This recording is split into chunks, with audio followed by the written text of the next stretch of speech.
한 달 전에 우리 센터장님께서 이근상 신부님께서 강의를 해 달라고 부탁을 하셨어요. 바로 연결이 돼서 오늘 여러분을 뵙게 됐습니다. 제가 코라라는 공간에서는 그 아방가르드란 무엇인가? 현재 우리가 살고 있는 시대에 두 개가 무너졌어요. 하나는 학교가 무너졌고요. 또 하나는 종교가 무너졌습니다. 학교가 희망을 주지 못하고 종교가 영혼에 대한 설레임을 주지 못해요. 분당에서나 신림동에 있는 칼부림 사건이나 초등학교 교사들의 자살 사건을 보면서 대한민국이 소멸하고 있다. 실제로 소멸하고 있어요. 대한민국의 출산율이 0.6으로 떨어졌습니다. 서울은 0.51이고요. 특별히 관악구는 0.48이에요. 4명이 1명을 낳는다는 겁니다. 선진국에서 1.5 이하인 나라가 없어요. 대개 1.5, 2.0입니다. 2명을 낳아야지 인구가 유지가 돼요. 근데 대한민국은 20년 전부터 아이를 낳지 않습니다. 아이를 낳지 않다는 것은 더 이상 생명을 배태하지 않겠다는 강요된 사회에 살고 있다는 겁니다. 생명에 대한 배태는 사실 하느님이 인간과 함께 섭리를 기적을 통해서 드러나겠다는 의지예요. 어떻게 정자가 난자가 만나서 인간이 됩니까? 그거 아는 사람 하나도 없어요. 그런데 그 섭리를 모든 식물들이나 동물들은 그 섭리에 동참하고 있어요. 그리고 대부분의 선진국도 그것을 동참하고 있는데 유일하게 대한민국만 동참 안 하고 있습니다. 심지어는 생물 이기를 거부하는 나라가 됐어요. 이 문제가 정치 경제 문제 아닙니다. 그 문제는 교육의 문제고 종교의 문제입니다. 이 문제가 시급하게 고쳐지지 않는다면 대한민국은 소멸할 거예요. 우리가 그 소멸을 지켜볼 수밖에 없는 엄중한 사태에 직면해 있다. 그렇기 때문에 이 시점에서 개혁이 일어나야 되는데 그 개혁은 바로 학교 개혁과 종교 개혁입니다. 제가 이냐시뇨 성인을 좋아해요. 안주하지 않고 개혁했기 때문에. 제가 루터를 좋아합니다. 안주하지 않고 개혁했기 때문에. 그래서 제가 여러분과 10번의 강의를 통해서 인간에게 희망은 있는가? 그 3단계를 오늘 제목에서 보는 것처럼 소명, 희생, 각성 세 주제를 갖고 10번의 강의를 하려고 그래요. 소명은 아브라함에 관한 얘기입니다. 희생은 이삭에 관한 얘기고요. 그리고 마지막에 각성은 야곱에 관한 얘기입니다. 그래서 이 얘기를 통해서 누가 이 단계로 각성하면 지금 지옥으로 치닫고 있는 소용돌이 안에서 하수구로 빠지고 있는 대한민국, 그걸 건질 수 있는 유일한 방법이 있어요. 유일한 방법이에요. 그거는요, 내가 변하면 돼. 개인이 변하면 돼요. 하느님은 두 명 안 불러요. 한 사람을 부릅니다. 아브라함 한 명 불렀어요. 하나님은 바울을 불렀고요. 예수를 불렀고 예레미야를 불렀고 이사야를 불렀어요. 두 명 안 불러. 왜? 한 사람의 각성이 그가 속한 사회를 완전히 개혁하고 새로운 물결을 흘려보내기 때문에 그렇습니다. 그래서 제가 소명, 희생, 각성. 인간은 세 번 태어나요. 여러분이 첫 번째는 우연히 태어나요. 제가 태어났더니 부모가 정해져 있더라고요. 태어났더니 제 성이 정해져 있어요. 남자래요. 태어났더니 대한민국이란 국가가 정해져 있어요. 저는 종교적인 집안에서 태어났기 때문에 종교도 정해져 있어요.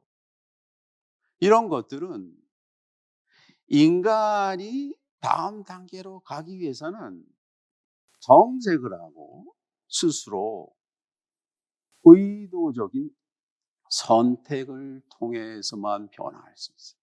하이데거가 이런 것들을 대부분의 사람들은 주어진 것, thrown out에 매몰돼서 일정한 시간이 지나서 자기가 알고 있는 세계가 수많은 세계관과 대안 중에 하나라는 사실을 망각하고 그것이 옳을 뿐만 아니라 유일한 진리라고 착각을 해요.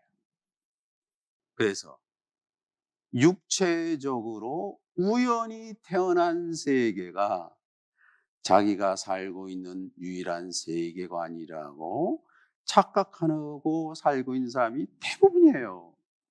그런 사람들은 아무리 배워도 더 무식해져요. 왜냐하면 자기가 알고 있는 편견을 계속 구축하기 때문에. 그런 사람은 좀 안 배우면 좋겠는데요. 많이 배워 그런 사람들일수록. 이게 첫 번에 태어나는데 우연히 신체를 가지고 태어나는 거예요. 오늘 아브라함 얘기는 그거 떠나라는 거예요. 왜? 내가 정색을 하고 선택을 하지 않았기 때문에. 왜 못 떠난지 아세요? 두려워서. 두려움의 극복이 자기 성장의 핵심입니다.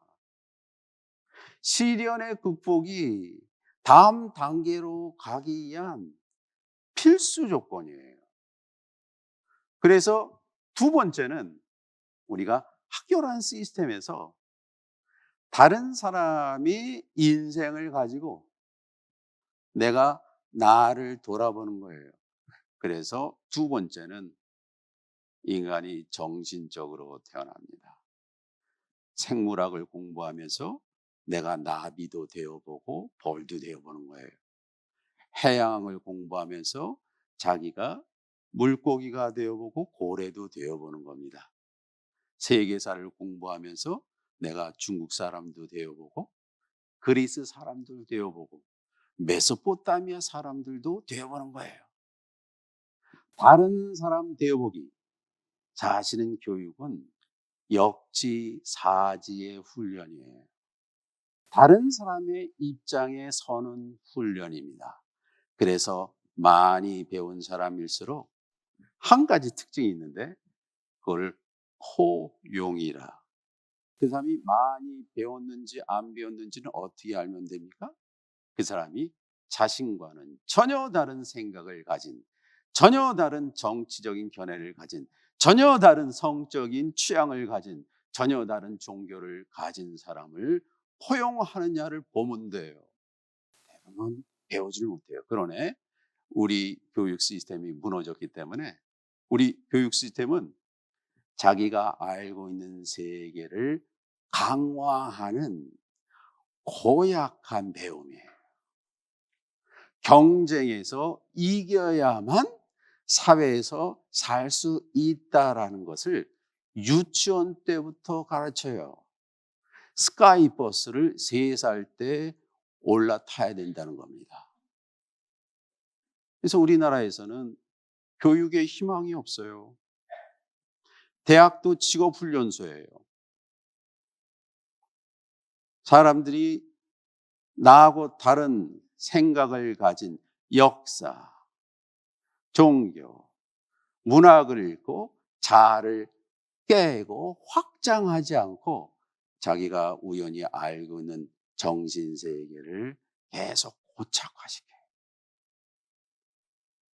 그래서 많이 배운 사람일수록 무식해요. 우겨요. 그러나 두 번째, 교육을 통해서 인간이 정신적으로 태어날 수 있다. 근데 두 개가 무너졌어요, 두 번째. 그러나 여러분은 좀 다른 마음속에 욕망이 있어서 여기 오셨을 거예요. 인간은 세 번째 태어날 수 있어요. 그것은 자기 자신으로부터 태어나는 거예요. 이거를 각성이라 해요. 각성. 그것을 깨달음이라. 그것을 깨우침이라. 그것을 성령 받는다는 겁니다. 성령을 받아라. 이 말이 예수님께서 공생애를 시작하시면서 첫 번에 하신 말이에요. 그리스어로 메타노이에테. 메타노이에테란 말은 마음을 바꿔라. 마음을 바꿔라. 그러나 예수님이 그리스어를 모르셨거든요. 예수님은 히브리어를 모르셨을 거예요. 아람어를 아셨어요. 아람어로 예수님께서 말씀하신 회개하라는 타브입니다. 타브. 히브리어로는 슈브인데요. 타브라는 뜻이 무슨 뜻인지 아세요? 원래의 상태로 돌아오라. 그래서 저는 번역을 Return to yourself. 자기 자신으로 돌아오십시오. 사람들이 사회에 살면서 자기를 믿지를 못해요. 자기를 신뢰하지 못해요. 그렇기 때문에 자꾸 다른 사람의 말에 귀의하려 그래요. 세 번째, 성령을 받는다는 것은 원래 자신이 돼야 될 자신으로 돌아오는 거예요. 예수님께서 그거 말씀하시러 오신 거고요. 구약 성경의 모든 선지자들도 전부 돌아와라. 근데 자꾸만 딴 데로 가려고 그래. 자기가 동의하지 않는 교리를 믿으려고 그러고요. 자기가 알지도 못하는 철학 사상에 따라서 헤매는 거예요. 여러분 자신이 맞습니다. 여러분이 옳아요. 문제는 내가 옳은지, 내가 믿을 만한 사람인지를 바라보는 거예요. 이거를 묵상이라. 묵상이라는 것은 자신을 그저 보지 않고 심오하게 바라보는 거예요. 사람은 그저 봐요. 눈이 달리면 다 봅니다. 그거 보는 거 아니에요. 사람들이 보는데 뭘 보는지 아세요? 보고 싶은 것만 봐요. 여러분 여기 오실 때 지하철을 타고 오셨다면 100명은 지나치셨을 거예요. 기억나는 사람 하나도 없죠. 왜 그런지 아세요? 보고 싶은 것만 보기 때문에. 이걸 선입견이라고 그래요. 그중에 초등학교 동창이 있다.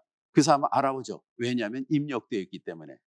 그래서 사람은 자신이 갖고 있는 선입견을 깨야지만 상대방을 온전히 볼 수가 있어요. 상대방을 온전히 볼 수 있는 것이 관상이고요. 상대방을 있는 그대로 인정하는 것이 경청이거든요. 사람들 경청하네요. 우리 정치가들 보세요. 자기만 옳대요. 왜냐하면 한 번도 자기 자신을 거울로 본 적이 없어서 그래. 자기한테 자기가 되고 싶은 자기한테 당부해 본 적이 없어서 그래요. 그래서 제가 오늘은 전 진행을 이렇게 하려고 그래요. 이 성서에 나온 구절들을 제가 한번 정성스럽게 직역을 하고 오늘 의역을 한 거를 여러분한테 드렸어요. 의역은요, 제가 한 거지만 여러분 스스로 해야 돼요. 여러분 스스로 의역을 할 때 그 성서가 비로소 나의 것이 됩니다. 제가 좋아하는 영어 문장이 있는데, 성서는 성서가 아니라 성서는 성서가 된다. Bible is not Bible. Bible becomes Bible. 내가 해석할 때 그 성서가 되는 거예요. 그래서 10주 동안 제가 공부하고 여러분과 같이 공부한 내용을 여러분 스스로 의역을 해보세요. 의역. 그리고 여러분한테 읽어오라는, 다음 시간에는 창세기 12장부터 15장, 특별히 15장에 나오는 최초의 제사, 최초의 아브라함이 어떻게 하느님께 제사한 그 사건을 다루거든. 그래서 그거를 한번 읽어보십시오. 읽는 방법이 그리스도교 전통에서는 네 가지예요. 항상 이건 완전히 정착돼 있어요. 첫 번째, 있는 그대로 읽는다. 이걸 축자적인 번역이라고 그래요. 예수님이 무리를 걸으셨다. 그게 축자적인 번역이에요. 여러분 한번 무리로 걸으면 맞아요. 그렇기 때문에 두 번째, 이거는 은유다 이거예요. 은유. 예수님께서 무리로 걸으셨다는 거는 세상이 물과 같이 흉흉하기 때문에 그 세상에 살면서도 빠지지 말라는 메타포라는 거예요. 여러분 축자적인 번역에서 은유적인 번역으로 가야 돼요. 세 번째 번역은 이것이 내 삶에 적용됐을 때 내가 어떻게 행동해야 될까를 가르쳐 준다. 이걸 도덕적인 번역이라고 그래요. 모랄 센스. 이 세 번째 번역이에요. 성서에 있는 내용은 막시스트한테 가면 공산주의가 되고요. 융한테 가면 이게 심리학서적이 되고, 토마스 만한테 가면 이거는 소설이 되는 거예요. 각자 자신이 읽고 싶은 대로 읽는 거거든요. 그러나 성서가 되기 위해서는 오늘 배운 거, 여러분과 제가 이야기한 거를 일주일 동안 행위로 옮겨야 돼요. 행위로 옮기지 않으면 이게 성서 아니에요. 제가 이전에 학교에 있을 때 남부교도소에 인문학 프로그램을 3년이나 진행을 했어요.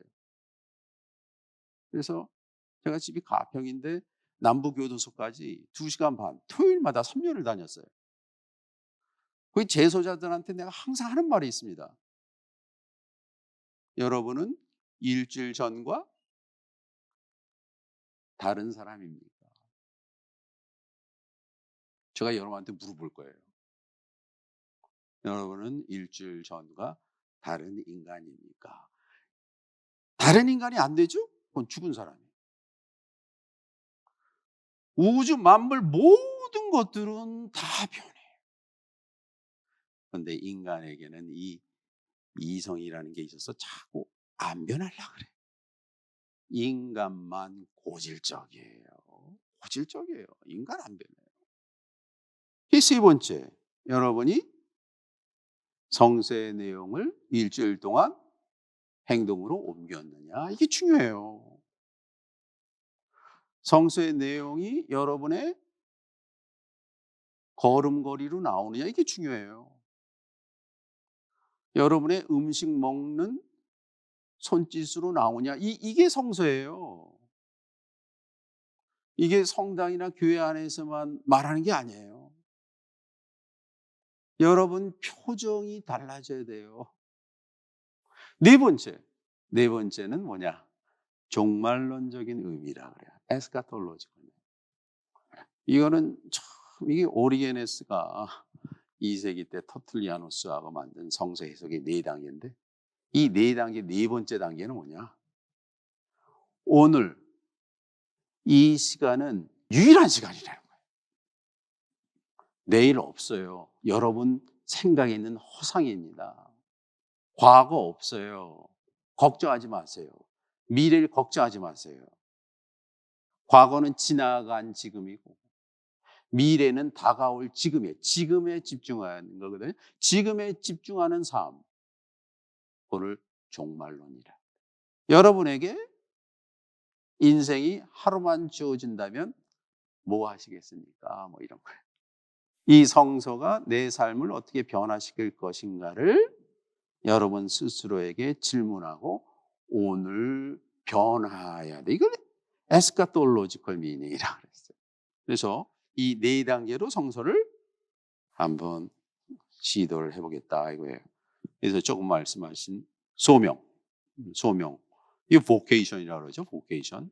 보케이션이라는 거는 외부의 소리 듣는 것을 교육이라고 그러고요.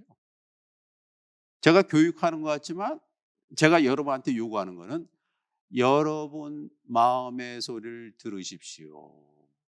오늘 아브라함이 모든 사람이 들을수록 너 고향 떠나고 친족 떠나고 아버지 집을 떠나라고 모든 사람이 들을 수 있도록 말한 거 아니에요. 아브라함이 무슨 소리를 들었냐? 자신의 양심의 소리를 들었어요. 엘리야가 시내산에서 들었다는 섬세한 침묵의 소리, 사일런스를 들은 거예요. 침묵만이 진정한 소리입니다. 그 소리를 들은 거예요. 소명이란 여러분이 구별된 시간과 장소를 두고 한 달 동안 집중하면 그때 여러분 마음속에서 여러분한테 말을 걸 거예요. 그걸 캐치하세요. 저는 그게 하느님의 형상 이마고데이라고 생각합니다. 여러분 마음 양심이 신이에요. 양심. 그것들이 이 소명이거든요. 이전과는 전혀 다른 삶을 살기 때문에 두 번째 이전의 삶이 완전히 잘못됐다는 걸 깨달아요. 그래서 자신이 희생을 하게 돼요. 희생. 희생은 남이 강요한 게 아니에요. 스스로 자기 자신한테 지우는 짐이 희생이에요. 이 짐을 통해서 인간이 조금씩 변합니다. 조금씩. 그리고 세 번째 단계가 각성, 깨닫는다. 각성이라는 건 뭐냐? 천국이 여기다라는 거예요. 많은 사람들이 천국 가는 유일한 방법이 있어요. 그게 뭔지 아세요? 죽으면 돼요. 근데 사람들이 안 죽으려고 그래요. 죽는다는 건 뭡니까? 여러분이 지금까지 애지중지하던 정체성을 없애는 거예요. 그걸 영어로 하면 contradict yourself. 여러분 자신을 반박하십시오. 사람들은 다른 사람을 반박하려고 그래요. 그러나 혁신적인 인간은 매일매일 자신을 반박하는 사람이에요. 내가 어저께까지 믿던 거 그거 뭐라고 내가 쥐고 있어요? 반박해요. 전 시골에 살기 때문에 동물들을 많이 봐요. 제가 작년에는 하늘에 높이 날아가는 독수리를 본 적이 있어요. 이 독수리가 해서 저 만주벌판에서 시베리아로 가는 것 같더라고. 딱 펼치면 거의 2m나 되는 뭐 강아지나 양 같은 것을 딱 잡는 거거든요. 독수리의 수명이 30년이에요. 그런데 특별한 독수리는 70년 산대요. 70년. 특별한 독수리, 0.1%의 독수리가 하는 일이 됩니다. 여러분 그거 아셔야 돼요. 99.9%는 다 죽어요. 그러나 0.1%가 30년 정도 되면 부리가 약해진대. 더 이상 물고기를 잡을 수가 없대. 쪼아먹을 수가 없어. 날개가 경직돼서 높이 날 수가 없다는 거예요. 발톱이 흐물해서 물고기를 낚아챌 수가 없대. 독수리 하면 이 세 가지입니다. 엄청난 부리와 발톱과 날개. 그래서 독수리가 뭐 하는지 아세요? 아무도 오지 않은 산 정상으로 가서 부리로 자신의 발톱을 뽑기 시작한다. 그 엄청난 거의 발톱이 10cm 정도, 20cm 이 발톱을 전부 쪼아 피가 날 정도로 완전히 벗긴대요. 그래야지만 새로운 발톱이 나옵니다. 그 다음에 이 부리로 날개를 하나씩 다 뽑는. 그래야지만 높이 날 수 있다는 거예요. 마지막 뭐 하는지 아세요? 이 부리를 바위에 친대요. 그래서 부리를 완전히 뽑는 데입니다. 며칠 동안 뽑는지 아세요?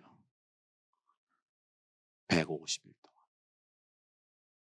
아무것도 먹지 않고 아무도 오지 않는 산 정상에서 자신의 발톱과 날개와 부리를 완전히 없앨 때 이전보다 훨씬 더 아름답고 윤기나고 강하고 날쌘 부리와 날개와 발톱이 생겨서 40년을 더 산대요. 40년.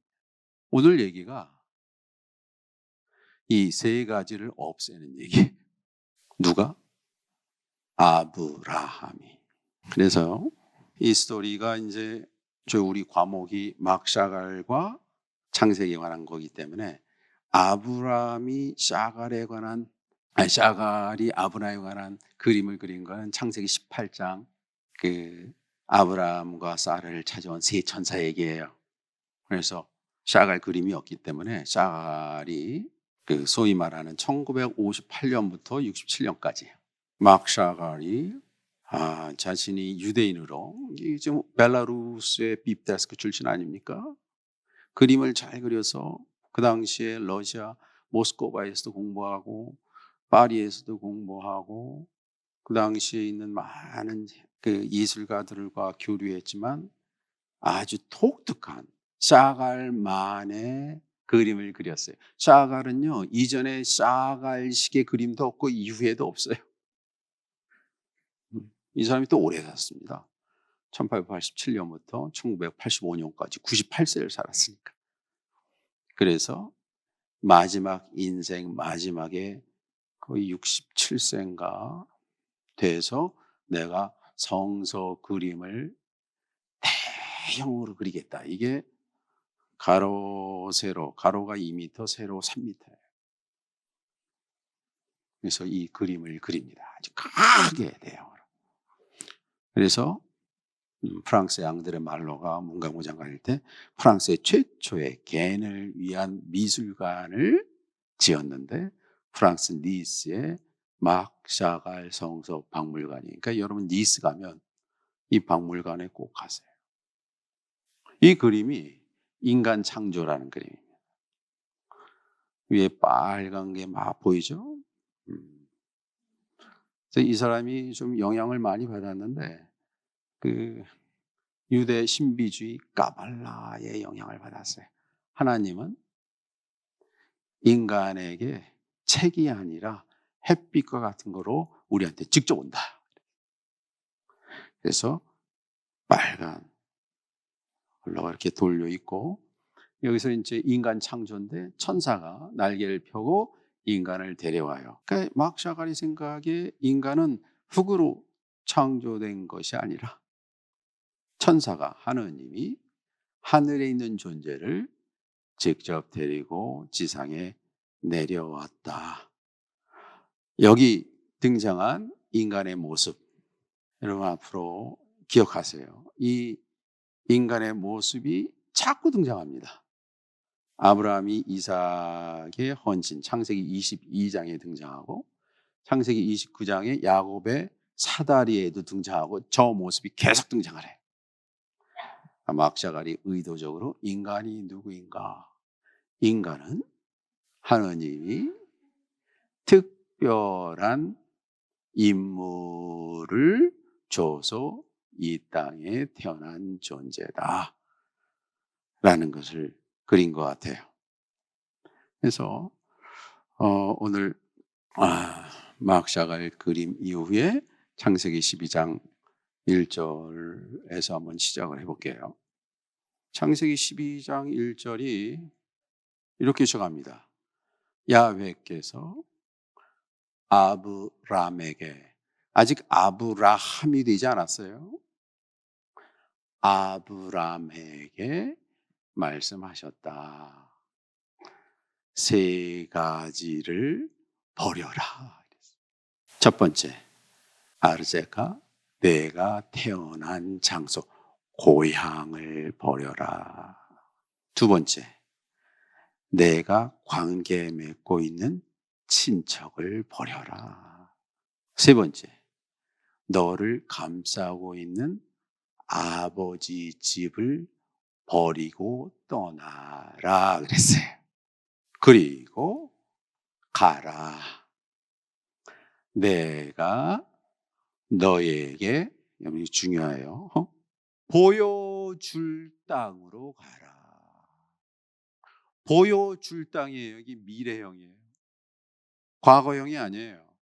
보여줄 땅으로 가라. 이 보여줄 땅이라는 게 뭐예요? 내가 어디 이제 하나님이 저한테 꿈에 나타나세요. 너 어딜 가라 그러면 너 지금 뭐 울산에 가라 또는 로스앤젤레스 가라. 목적지가 있어야지만 내가 여행을 떠날 수가 있는데 아브라함한테 하나님이 등장을 해서 야훼께서 등장해서 어딜 가라 그러는데 그 목적지를 알려주지 않아요.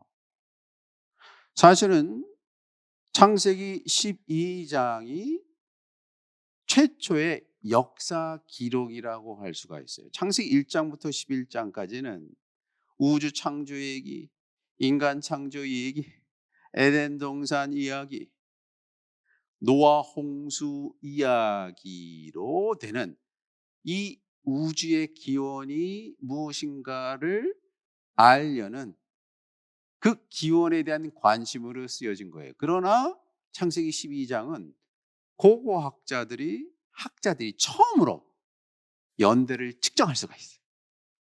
최초로 인간이 연대를 측정할 수 있는 역사적인 기록은 창세기 12장 1절로부터 나오는 거예요.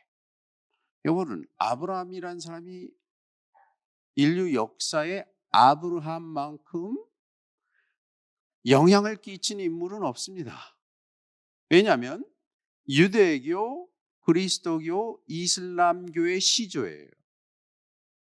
이 유대교, 그리스도교, 이슬람교 교인들이 전 세계 인구의 반이에요. 30억 인구. 30억 인구의 시조에 관한 얘기입니다. 그런데 이 30억 인구의 시조에 관한 얘기하려면 후에 등장하는 모세 얘기처럼 모세가 뭐 바구니에서 어떻게 태어났느냐, 또는 로물루스 레무스처럼 로마 제국의 황제가 늑대의 뭐 젖을 먹고 태어났다, 또는 신약 성서에 예수님의 탄생 이야기처럼 마구간 얘기, 베들레헴 얘기가 나와야 되는데 아브라함의 얘기에는 침묵이에요. 침묵. 그가 어떻게 태어났는지 아무런 기록이 없습니다. 1장 5절에 12장 5절에 아브라함의 나이가, 하나님께서 아브라함을 불렀을 때가 75세였대요. 그 기록밖에 없어요. 75년 동안의 기록이 없어요. 이게 너무 성서적입니다. 사실은 대부분 우리가 어떤 것을 묘사할 때 독자의 입장에서 모든 걸 설명을 해줘요. 그게 그리스 로마 문학 작품의 특징이에요. In medias res라 그래서 in the middle of things, 이런 것 가운데 독자들이 이 내용을 모르겠네 그러면 그거에 대해서 설명을 길게 해줘요. 이게 서양 문학의 특징이에요. 그리스 로마 문학. 그러나 선악 무양의 또 한 분파인 히브리 문학에서는 중요한 것일수록 말을 안 해요. 그거를 침묵 속의 웅변이라. 75년 동안 이러한 얘기를 아무것도 안 합니다. 그런데 12장 이 얘기를 이해하기 위해서는 우리가 이전에를 좀 거슬러 올라가야 돼요. 창세기 11장을 좀 알아야 됩니다. 창세기 11장에 소위 바벨탑 얘기예요. 바벨탑이 메소포타미아에서 짓던 특별한 건축 양식이거든요. 그 건축 양식 중에서 최고의 바벨탑 형식으로 남겨진 것이 어디냐? 수메르 도시 우르란 곳에 남겨져 있어요. 아브라함의 아버지 테라가 우르라는 도시 출신이에요. 근데 우르라는 도시는 뭐냐? 수메르 문명의 중심지였습니다. 도시 문명의 중심지였어요. 그리고 그의 아버지 테라는 우르에서 살던 최고의 부자였을 거예요, 아마.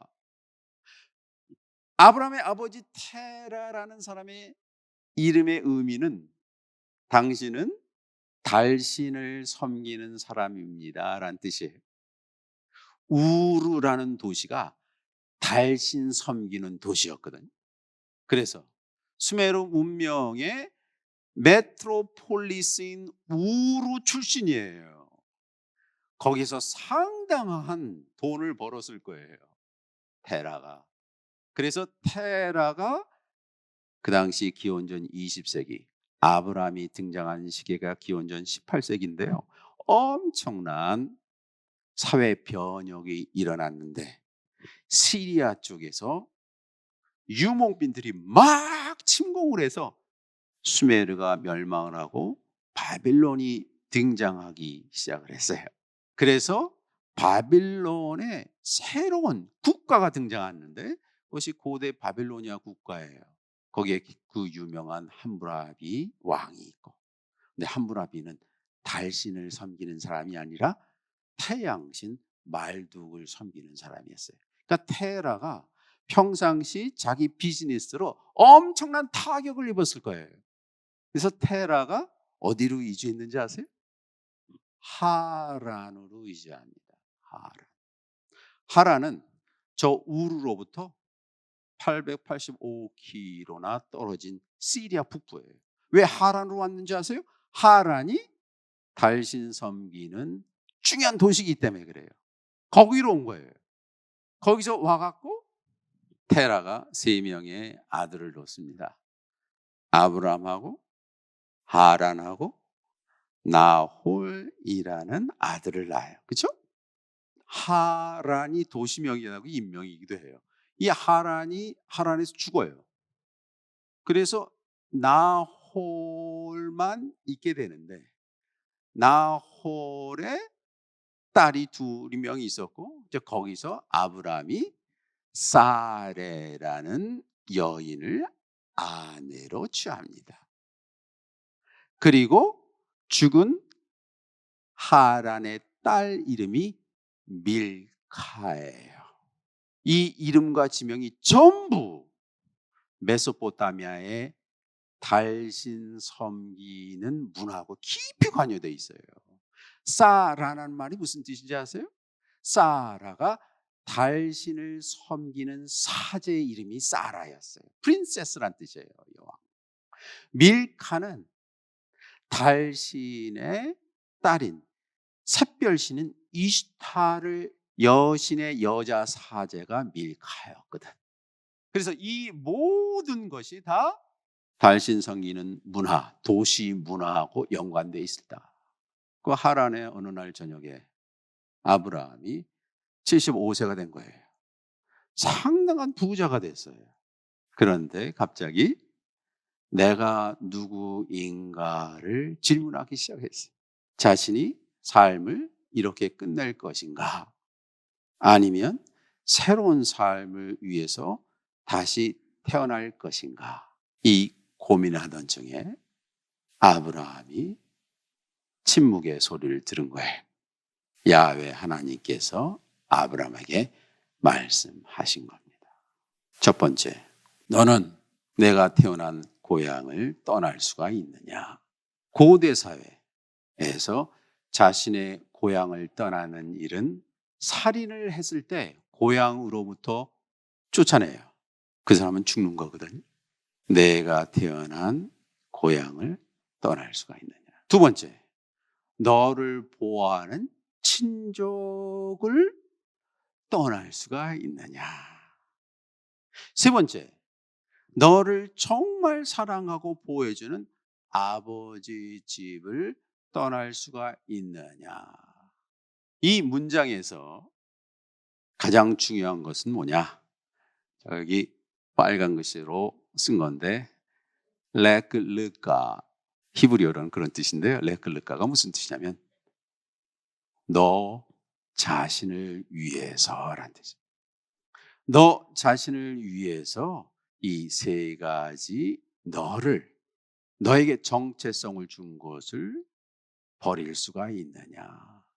그리고 내가 보여줄 땅으로 갈 수 있느냐? 이 보여줄 땅이라는 건 뭐냐? 언제 드러나기 시작하느냐? 자신의 양심의 소리를 듣고 자신의 새로운 자아를 만나기 위해서 여행을 시작할 때 서서히 눈에 들어오는 장소가 그 땅이에요. 여러분 자신을 위해서 다시 태어나기 위해서는 자신의 정체성을 줬던 세 가지를 떠날 수가 있느냐? 그리고 하나님께서 그 다음에 이렇게 말씀하십니다. 내가 너를 위대한 나라로 만들고 너에게 복을 주고 너의 이름을 위대하게 만들겠다. 여기서 이제 중요한 단어가 등장하는데 그게 복이라는 단어예요. 복. 복이라는 단어가 무슨 뜻이냐? 복이라고 하면 우리는 흔히 이 복을 그렇죠? 건강하고 경제적인 또는 사회적인 지위를 얻는 것으로 생각하기가 쉬워요. 근데 이 복이라는 단어가 신기한 단어예요. 복이라는 단어는 어떤 교회는 성서에서 복이 그 자체가 행운이란 뜻도 있고 어떤 교회에는 이 복이라는 단어가 불운이란 뜻도 갖고 있어요. 그 같은 얘기가 욥기 1장 5절일 겁니다. 욥이 자신의 자녀들이 죄를 지을까 걱정하면서 자녀들의 이름을 부르면서 제사를 지내는데 뭐라 그러냐면 자녀들이 하나님을 저주하지 않을까 걱정하며 제사를 지냈다. 이게 욥기 1장 5절이에요. 거기에서 저주하다는 말이 히브리어로 바락인데 이게 복을 주다라는 단어하고 똑같은 단어예요. 그러니까 복이란 뭐냐? 우리가 생각하는 행복과 불행을 넘어선 것이라는 거예요. 행복과 불행을 넘어선 것. 왜냐하면 불행 없이 행복이 있을 수 없고요. 내려가지 않고 올라올 수가 없고 좌로 가지 않고 우로 갈 수가 없는 거예요. 그래서 창세기 1장에도 항상 아침이 되고 저녁이 아니라 저녁이 있어야 아침이 온다는 거예요. 그러니까 저녁이 아침이에요. 인생에 있어서의 시련이 복이에요. 너무 복을 받았다고 좋아하지 말라는 거죠. 왜냐하면 복이 우리한테 불운을 준비하고 있으니까. 그러니까 여기를 넘어서는 개념이 있는데 그것이 복이라는 개념인데요. 이 복이라는 의미는 뭐냐? 이 단어는 하느님의 뜻을 알고 그것이 인간의 눈에 복이든 불운이든 자신의 삶의 일부로 순명하다, 승복하다, 버락가라는 복이란 단어가 무릎을 꿇다라는 동사의 명사형이에요. 무릎을 꿇고 내게 일어나는 모든 것들을 하나로 여기다 이거예요. 십자가가 있어야지만 부활이 있는 거고요. 겨울이 있어야지만 봄이 오는 거고 인생에 불운과 시련과 어려움이 있어야지만 이것은 그 다음 단계 행복이나 우리 삶의 기쁨으로 가는 유일한 통로라는 거예요. 이 두 개를 하나로 여겨라 이거예요. 그 깨달음을 주겠다는 거예요.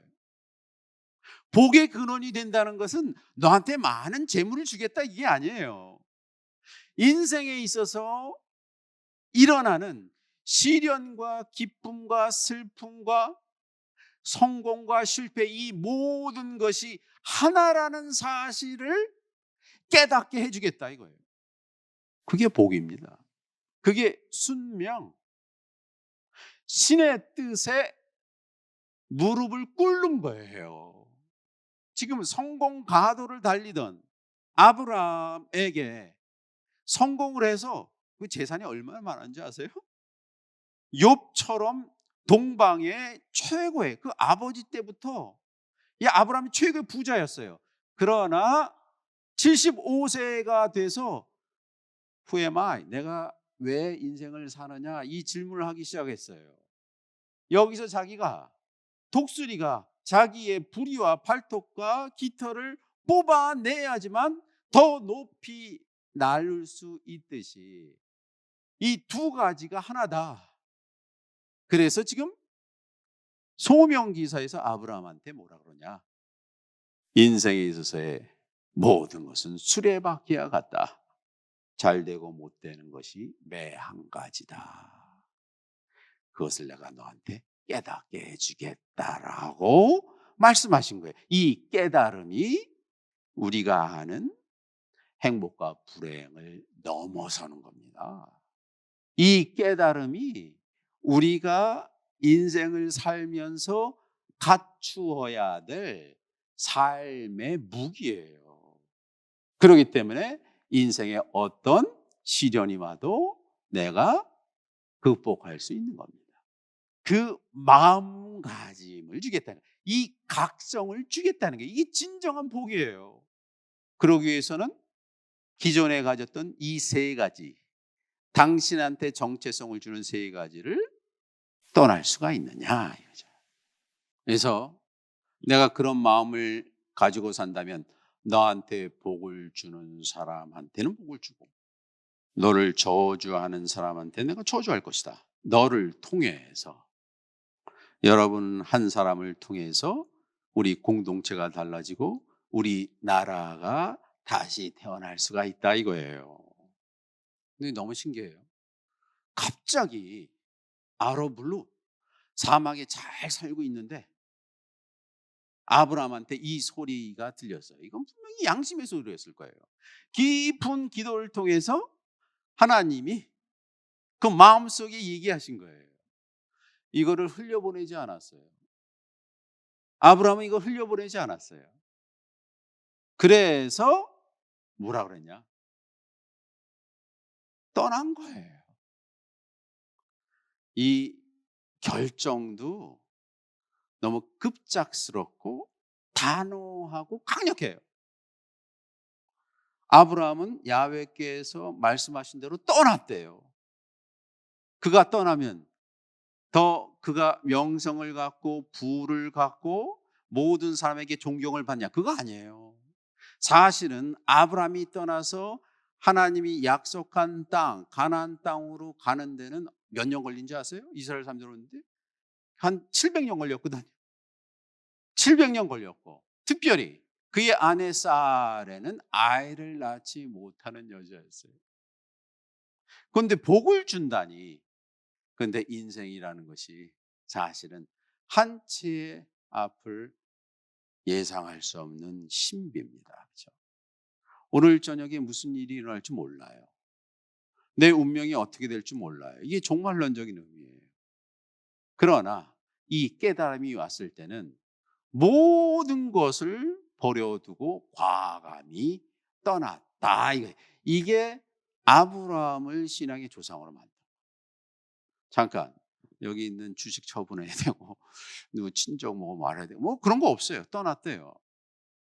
왜냐하면 그것이 나를 위한 최선이기 때문에. 나를 위한 최선이기 때문에. 그리고 롯도 그와 떠났다. 롯이라는 것은 이미 죽은 하란의 조카로, 이 아버지가 없었거든요. 그러니까 그걸 데리고 가는 거예요. 그가 하란을 떠났을 때 보세요. 75세였다. 아까 말한 하란 뜻이 무슨 뜻이냐면요, 이게 크로스로드란 뜻이에요. 이 하란눔이라고 아카도로, 이게 원정을 떠날 때의 출발점이에요. 이거는 두 갈래 길이란 뜻이에요. 두 갈래 길을 다시 떠났다 이거예요. 하란도 역시 사람들이 밤하늘에 보는 달을 보고 신이라고 생각을, 신이 눈으로 확인할 수 있는 것이 신이라고 생각하는 그 공동체가 하란이에요. 이 갈림길이거든요. 사람들은 가시적인 것이 선하다고 생각하잖아요. 보이는 것이 진리라고 생각하잖아요. 그런데 지금 얼마나 무모합니까? 아브라함은 보이지 않는 땅으로 간대요. 거기에 반드시 필요한 것이 뭐냐? 두 가지가 있는데, 위대한 개인이 되기 위해서 필요한 두 가지가 바로 주저와 또 하나는 두려움이에요. 미래에 대한 주저, 미래에 대한 공포와 두려움만이 내가 그 다음 단계로 가는 징검다리예요. 이게 무조건 뭐 확실하기 때문에 가는 게 아니에요. 신앙은 언제나 미지 세계로 나를 들여보낼 수 있나를 시험하는 리트머스 테스트예요. 그러니까 하란이 그런 뜻입니다. 크로스로드. 프로스트가 그랬잖아요. 두 갈래길이 있다. 두 갈래길이 있는데 둘 다 좋아 보인다는 거예요. 그런데 나는 뭐냐? 내가 생각하기에 옳다고 생각하는 그 길로 가겠다 이거죠. 왜냐하면 그게 옳으니까. 하느님은 항상 여러분이 옳다고 생각한, 여러분이 심사숙고해서 옳다고 생각한 그 길을 통해서 말씀하십니다. 그렇죠? 외부를 통해서 말하지 않아요. 그때 나이가 75세였다. 75세. 근데 이제 나홀이 또 이 아브라함의 할아버지 이름이에요. 이게 상당히 헷갈려요. 나홀이 테라를 낳은 게 29세래요. 그런데 테라가 아브라함을 낳은 나이가 70세였대요. 그런데 지금 아브라함이 이삭을 100세에 낳거든요. 100세 낳기 전에 75세에 새로운 길을 떠났다. 여기에 뭘 봐야 되느냐? 아브라함의 용기를 봐야 돼요. 두려움과 공포를 온몸으로 껴안고 발을 디딘 겁니다. 이 디딘 것이 오늘날 유대교와 그리스도교와 이슬람교를 만든 거예요. 왜냐하면 그 누구도 75세 잘 살고 있는데 아무도 안 떠나거든요. 안주하거든요. 새가 이 알 안에 있으면 죽게 돼요. 그게 얼마나 편합니까? 그러나 이 알에서 깨어날 때, 그렇죠? 여러분, 거북이가 자기가 태어난 곳으로 한 거의 10,000km를 헤엄쳐 온다는 거예요. 그래서 뒷발로 한 50cm, 60cm 모래를 판대요. 그 알을 거기다가 한 20-30개를 낳는데요. 그래갖고 다시 모래로 덮어 놓는다는 겁니다. 그런데 그 알에서 깨어나는 게 반도 안 된대요. 그런데 다른 새처럼 절차탕 많은 것이 아니라 거북이 알은 특별해요. 왜냐하면 모래로 덮여 있고 어미 거북이는 바다로 떠났기 때문에. 그래서 새끼 거북이가 임시 치아를 만든대요. 알 안에서. 임시 치아라는 건 뭐냐? 자기를 감싸고 있는 따뜻하고 수분이 있는 알을 깨는 겁니다. 그래서 임시 치아로 이 알을 깨요. 그 깰 때만 거북이가 100년, 200년 바다로 항해를 하게 된다는 거예요. 그 임시 치아가 어디 있어요? 나한테 있는 거예요. 지금 아브라함이 결정적인 크로스로드에 교차로에 있는 거예요. 교착 상태에 있어요. 하란에 있을 때 대부분의 사람들이 떠나지 마십시오. 가나안 땅, 이집트, 외국에 가지 마십시오라고 말을 할 때 떠났다는 거예요. 그리고 우리한테 말합니다. 여러분의 신앙의 조상인 아브라함이 하란을 떠날 때 겨우 75세였습니다. 여러분은 몇 살입니까? 이런 거죠. 떠났대요. 그래서 아브라함은 그의 아내 사라의 조칼로 획득한 모든 소유물, 그리고 자신이 하란에선 사람들 취하여서 가나안 땅으로 가려고 들어갔고, 가나안 땅 안으로 쑥 들어갔다. 이 가나안이라는 것도 상징이에요. 가나안은 아브라함이 알던 우르나 하란보다 훨씬 더 휘황찬란한 도시들이 있는 지역이었습니다. 가나안이란 말이 무슨 뜻이냐면 분홍색, 핑크색 조개란 뜻이에요. 그 당시 분홍색 염료가 황금보다 훨씬 귀했거든요. 그 당시에 이 분홍색 염료가 지중해 전체 지역의 최고의 수출 상품이었어요. 그래서 거기는 훨씬 더 상업적으로 발전된 지역에 들어갔다. 가나안 땅에 도착하면서 파란만장한 삶을 시작하게 되었다 이겁니다. 이 전체 주제는 오늘 첫 번째, 하나님께서 느닷없이 여러분한테 말을 거십니다. 다시 태어나기 위해서 세 가지를 버려라.